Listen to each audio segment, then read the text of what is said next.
Hello! Hey. How's everyone doing? This is going to be a super chill painting stream in the morning. Myself and Ben are in, and it's this guy. It's this guy.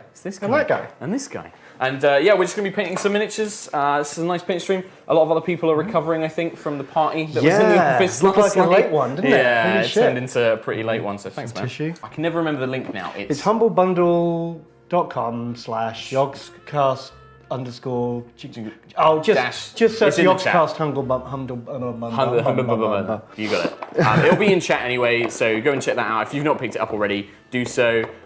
There's not really, I mean, there is a goal. I'm not expecting to hit it. I don't know if you are, man. Well, what's the goal? So Steve set a goal for us. 84% of the way there already in just 2 minutes. Thank you so much. You guys are so generous. No, you know, me and my friends all play together. We go down the Games Workshop. We knew the staff quite well, so most Saturdays we were down there. But then I, fell out of it as I got a bit older and more into the D&D stuff as well. We moved on to that rather than Warhammer. Yeah. And then when I started working at Jagex, when I was working on RuneScape, most of my team, we were in a customer services team and we'd all work late shifts, so we got to know each other really well. Found out that most of those guys had the same story, like they were, Warhammer kids that had stopped playing when they were younger and stuff like that. And we all had the thing of like, we're adults now and we have disposable income. Yeah. Do you know what the best thing for us to get involved in? Something really expensive. Yeah, because it was basically like bringing in RPG elements, really, wasn't it? It was kind of like almost adding that sort of, tabletop D&D sort of element to the war game. But for most of us, because I was the same thing, I got into Mordheim. I didn't play Necromunda, but I did Mordheim. And Just a fantasy version of it. It was exactly the same, but it was just fantasy. And again, it had that same sort of like, oh my god, like this fighter lost an eye, and like now they've got their stats have changed. And your gang leader, you get really attached to them, and you're like, oh, this guy's a cool guy. Look at all the things he can do. Yeah. And it's like playing the modern XCOM. Yes. You do your battle, and then afterwards, okay, let's get the battle out of the way. I want to see what I level up and like what's the new gun I've got after this battle. It's nice that they've kept all of that in for the new Necromunda as well, because like there was kind of a thing where Games Workshop did a bunch of their older games, but they just re-released the old games without any changes. Whereas this one, they've actually I was worried because the old Necromunda has got like serious balance issues and like some really outdated game mechanics. So when I heard they were remaking it, I was like, oh, are they just going to re-release it with fancier models? Because I'm not interested in playing a game from the 90s. Yeah.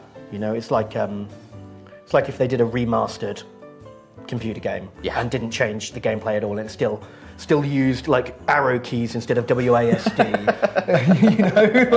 Okay, you've updated the texture pack, but for fuck's sake, come on. And they've been talking about doing like a big Twilight Imperium game, and they all know how to play it, and I'm like, I'd love to play. God, I'm gonna get destroyed. Oh man, I can give you like a coaching session. Yeah, I've played a lot of Rocky montage. We're gonna montage. Just like be sliding your spaceships across the board. I am Tiger. Roll dice. Just like drawing cards, like looking at them. That's a montage. That was basically what we did in Legends of the Planeswalker with Lewis. They'll just go for the weirdos, and they'll pick out people that are in, the store-bought costumes and things like that, and they'll get them to say daft things. They'll say like, "Oh, can you tell us like how much you love this character?" Like really emphasize like you love this character, you want to be them, and they'll go like, "Okay," and then they make you look like a complete crazy person. Oh, is that why there's no cameras allowed at LARP events?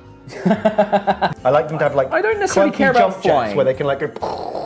Flying's not a huge problem, but its missiles have to work a certain way, and it needs to look like a person. Yeah, swarm missiles and look like a person. Do you like it when they hold like a giant rifle? Oh yeah, well, because I'm a big Macross fan. Like Macross and they Robotech. have to have the guns built into their body. Holding the gun, like that's the best way. If they can transform into a plane as well as be a robot, quintessential. Holy shit. No, I'm... that's everything that's wrong with Macross. you are everything that's wrong with robots. I buy miniatures, but not really able to afford anything else. So I'd like, instead of a tape measure, I had like my mum's little sewing tape measure. For the dice, I'd go and raid all the Monopolies and get the dice out of those. Fuck yeah, the dice raid. Yeah. Especially, I remember because we had a Warhammer club in school, and it was we used to run it from our homeroom sort of thing, which was in the site. We were in the science area for ours, and so we were playing on like the big science tables, like with the Bunsen burners built in and things like that. So when we had to do terrain, we just go and run over and have like conical flasks as like towers and things like that. And we used to get in quite a lot of trouble with teachers because they'd be like, no, stop. Bunsen burner is not scenery. Steve said something. We hit pi! Oh, we hit pi! Woo! Pi for the pi god! What's it? 3141. Can you, how many can you remember after 593? I 314 is my limit. No, that was the. I think mine was 314, and then I think I might have got the 0.5 if you'd asked me before I'd seen that. If you just asked me what it was, but yeah, awesome. Oh man, we hit the goal. That's amazing. So we made pi million dollars. Pi million dollars. If anyone asks what the total's at, you say pi million. Pi million. You'd have that moment where the DM goes like, oh, are you sure you want to check this thing? And then suddenly everyone's like, well, maybe I'm not so sure anymore. Well, the moment he starts like, oh, okay, and flips to another page in the book, you're like, no, change my mind. Change my mind. It'd be good to get more peeps in as well, like we did for the games night videos, just having a few people sort of chilling and chatting. Yeah. It's not that I don't like you or anything. Just could do with some more people in here. Just get some more people. Minsk has donated $20. Minsk. Oh, wow. Says, I already have the bundle, but here's another $20 for Mark and Ben's giant robot talk, being everything I love about mechs. But which side did you get? Oh, yeah, no, Minsk. We need to know whose side are you on. You follow the Ben school of mech design? Or the Weeby school? Kylo Ren. I'll show you my grandfather. Part of the dark side.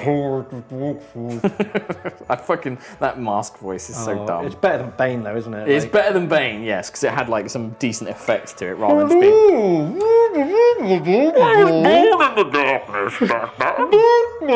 It's so bad. Oh my god, that needed fucking subtitles, didn't it? I hated it. I enjoyed it. I done loads of progress that I never would have got done otherwise. Yeah, you did a big red robot. Did my big red robot. So yeah, thanks very much, guys. Thank you for all your donations throughout the Jingle Jam. Hopefully, let's hit that 5 million. Woo! We made pi though. Fucking pi million. Pi million. And look at that, nearly at 3150 as well. Nearly at boobs. Keep your name for boobs. Cheers. Bye.